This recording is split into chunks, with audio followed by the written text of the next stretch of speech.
Welcome to Donmar TV News Channel. Okay, magandang umaga sa inyong lahat. It's 6 o'clock in the morning here in the Philippines. Magandang umaga, magandang hapon, magandang gabi sa lahat ng mga heroes natin dyan, na mga OFWs. Hi, hello, shout out sa inyong lahat.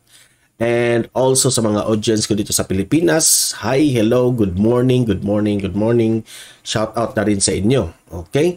So, pag-uusapan nga natin itong anomalya dito sa Department of Education at sa Sugar Regulatory Administration na meron ngang pumirma dito sa illegal na resolution na mag-import o mag-angkat ng sugar, no?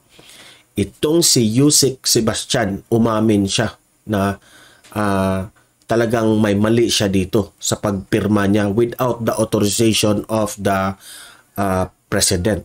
So, ito yung itatalakay natin ngayon, okay? Matindi itong issue na ito ngayon. So, guys, bago natin ito itatalakay, please, i-like at i-share itong video na ito para kakalat ito sa taong bayan. Marami ang makarinig sa issue na itong tungkol sa Department of Agriculture, okay? Sabay-sabay tayong mag-like and share sa ating mga Facebook at YouTube. Ready?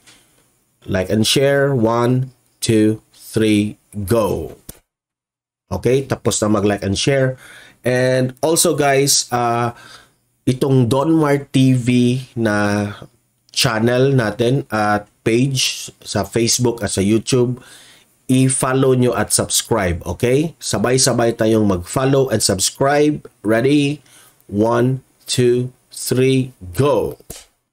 Okay, importante yung follow and subscribe sa YouTube at sa Facebook para lagi kayong updated dito sa balita tungkol sa ating Pangulong Bongbong Marcos. Okay? Punta na nga tayo dito sa issue na itong yung nasa left side katabi ni Presidente Bongbong Marcos, yan ay si Yusek Sebastian. Nag-vlog tayo dito kahapon na meron ngang pumirma dito sa illegal na resolution sa pag-angkat, import dito sa sugar, no? At umami naman itong si Yusek Sebastian, no? Humingi siya ng dispensya. Yan ang sabi ni update ni Trixie Angeles tungkol sa kanya, no? So, this is under investigation. Kung ano man ang mga investigation dito, pwedeng makasuhan itong si Yusek Sebastian sa kanyang, sinabi pa nga ni Trixie Angeles, i-inspeksyonin ito, imbestigahan ito kung ito ba ay negligence, ito ba ay talagang ginawa niya, no, without the authorization sa ating Pangulo, at makinig tayo sa side ni Yusek Sebastian kung ano yung, kaya nga under investigation pa ito, hindi pa tayo makapag-judge dito. Okay, so dahil dito pakinggan natin yung balita ng GMA. Sabay-sabay tayong mag-comment, mag-react at mag-comment kayo while i-play natin itong video. Okay? Kung ano ang masasabi nyo. Okay? So, i-play natin itong video. Gawin sa national level. Nag-resign si Agriculture Undersecretary. Again, nag-resign na ha. Si Yusek Sebastian. Yan si Yusek Sebastian. Nag-resign siya nang nalaman na siya pala yung pumirma dyan sa illegal resolution ng import ng sugar. Kaugnay sa illegal na resolusyon ng Sugar Regulatory Administration para sa pag-aangkat ng asukal. Ayon kay Press Secretary Trixie Cruz Angeles, humingi ng dispensa si Sebastian sa pag-aproba sa Resolution Number 4 nang walang basbas ni Pangulong Bongbong Marcos na Agriculture Secretary at Chairman ng Sugar Regulatory Board. Inako ni Sebastian ang responsibilidad sa nangyari. Bukod sa gusot sa SRA, pati mga umuni katiwalian sa Department of Agriculture, pinasisiyasat na rin ni Pangulong Marcos. So, ito ay pinaimbestigahan na ngayon dahil ganyan kalaganap yung anomalya dyan sa Department of Agriculture. Kaya pala, no? I now understand why itong si Presidente Bongbong Marcos, siya mismo ang nag-handle dito sa DA. Siya ang chairman o secretary dito sa DA kasi ganito pala noon pa itong Department of Agriculture. Saksi si Ivan Mayrina. Mismong si Pangulong Bongbong Marcos daw ang nag-utos sa investigasyon kaugnay sa illegal na resolusyong inilabas ng Sugar Regulatory Administration para magangkat ng 300,000 metric tons ang asukal. Ayon kay Press Secretary Trixie Cruz Angeles, may tuturing na raw itong tugon ng Pangulo, hindi lang sa resolusyon, kundi sa mga aligasyon ng smuggling at katiwalian sa Department of Agriculture. The moment na nalaman ng Presidente na may maling nangyari dito, nag-order kaagad ng investigasyon.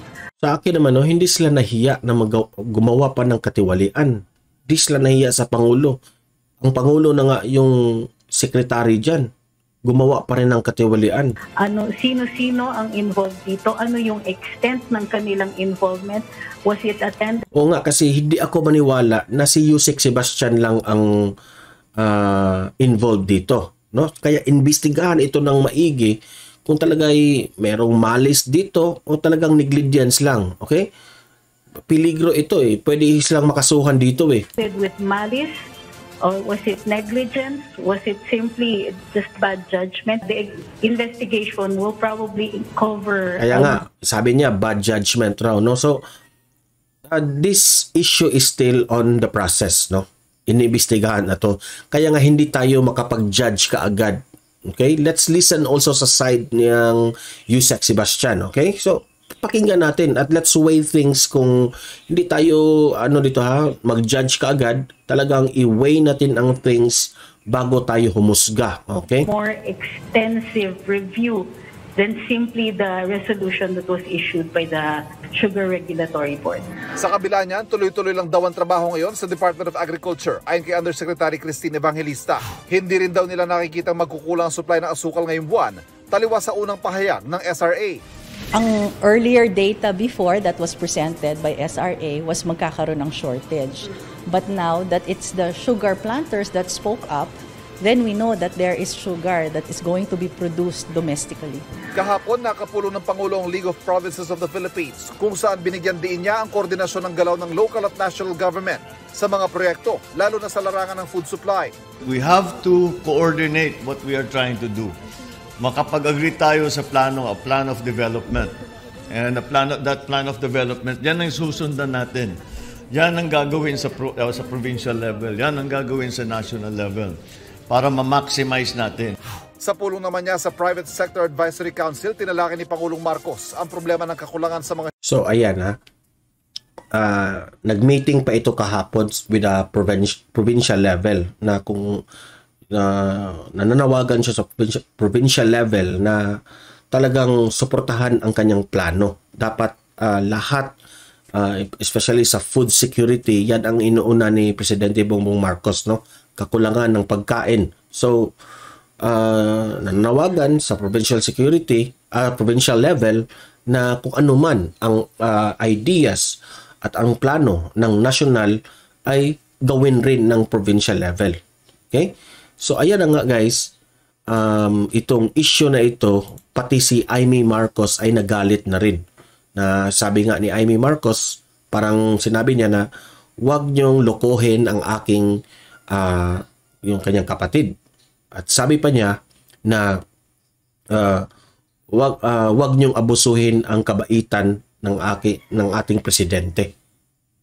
Dahil diyan sa mga secretaries, mga na-assign sa different agencies at sa different departments, warning ito sa lahat. No? Wag niyong subukan at wag niyong lokohin at abusuhin ang kabaitan ni Presidente Bongbong Marcos kasi magaya kayo dito ni Yusek Sebastian na inimbestiga na ito, no? Kapag may mali dito, kapag may malis, pwedeng kasuhan itong si Yusek Sebastian, no? So still investigation pa ito.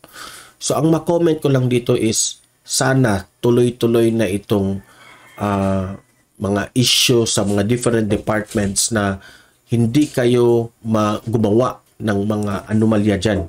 Especially dito sa DA. Ito yung pinaka-importanting department na tinututukan talaga ni Presidente Bongbong Marcos. Okay? So, guys, libre kayong mag-comment, mag-react tungkol nga dito sa issue sa Department of Agriculture sa Sugar Regulatory Administration, no? May nakalusot na resolution pumirma without the authorization of Presidente Bongbong Marcos. Okay? Comment, mag-react kayo kung anong masasabi nyo dito sa issue na ito. Okay? At patuloy nating ipaglaban itong si Presidente Bongbong Marcos sa ating mga vlog. Importante na i-like at i-share itong video na ito para kakalat ito sa taong bayan, itong issue na ito. At i-follow, subscribe sa aking YouTube at Facebook para lagi kayong updated sa balita tungkol ni Presidente Bongbong Marcos. Okay? So, dito lang muna itong video natin. Guys, don't forget, comment, react kayo, babasahin natin yan. Okay? So, mahalin natin ang Pilipinas. Have a great day and God bless everyone.